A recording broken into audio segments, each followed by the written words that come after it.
హైదరాబాద్ లో largest CREDAI non stop property show ఈ నెల 2, 3, 4 తేదీల్లో హైటెక్ సిటీ హైటెక్స్ లో. టీడీపీ కూటమి ప్రభుత్వం వాలంటీర్లను కొనసాగిస్తుందా లేదా అనే దానిపై వాలంటీర్లలో సందేహాలు నెలకొన్నాయి. చంద్రబాబు ప్రభుత్వం మాత్రం వాలంటీర్లను కొనసాగిస్తామని చెప్తూనే ఉంది. కానీ పూర్తి క్లారిటీ అయితే ఇంకా ఇవ్వలేదు. ఇలాంటి తరుణంలో వాలంటీర్లకు మరో షాక్ ఇచ్చింది.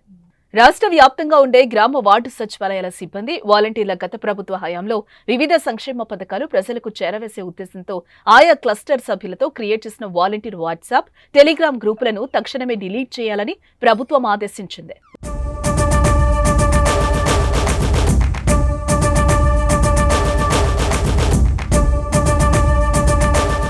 వైసీపీ ప్రభుత్వం హయాంలో ఎటువంటి ఆదేశాలు లేకుండానే వాలంటీర్లు స్వయంగా తమ క్లస్టర్ పరిధిలో ఉన్న సభ్యులను చేర్చి వాట్సాప్ గ్రూపులను, టెలిగ్రామ్ గ్రూప్స్ ను క్రియేట్ చేయడంపై అభ్యంతరం తెలుపుతోంది.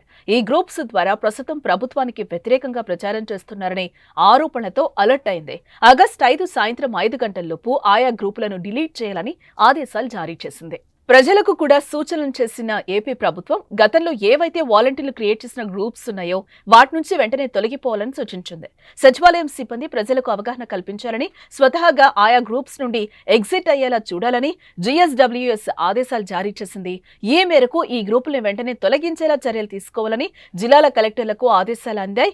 ఆయా వాలంటీర్ల వాట్సాప్ గ్రూపులు తొలగించిన వివరాలను అధికారులు తనకు సోమవారం 5 గంటల్లోపు తెలియచేయాలని సూచించింది. ప్రభుత్వ తాజా ఆదేశాలతో వాలంటీర్లలో ఆందోళన నెలకొంది. తమను కొనసాగిస్తారా లేదా అన్న దానిపై డలమాలో పడ్డారు. చంద్రబాబు మాత్రం వాలంటీర్ వ్యవస్థను ప్రక్షాళన చేయాలని భావిస్తున్నారు. మార్పులు చేర్పులు చేసి వాలంటీర్స్ తమ విధులను మరింత సమర్థవంతంగా వినియోగించుకునే దిశగా అడుగులు వేస్తున్నారు. అయితే ప్రస్తుతం ఉన్న వాలంటీర్లను కొనసాగిస్తారా లేదా కొత్త నోటిఫికేషన్ ఇస్తారా అన్నది మాత్రం ఆసక్తి రేపుతోంది.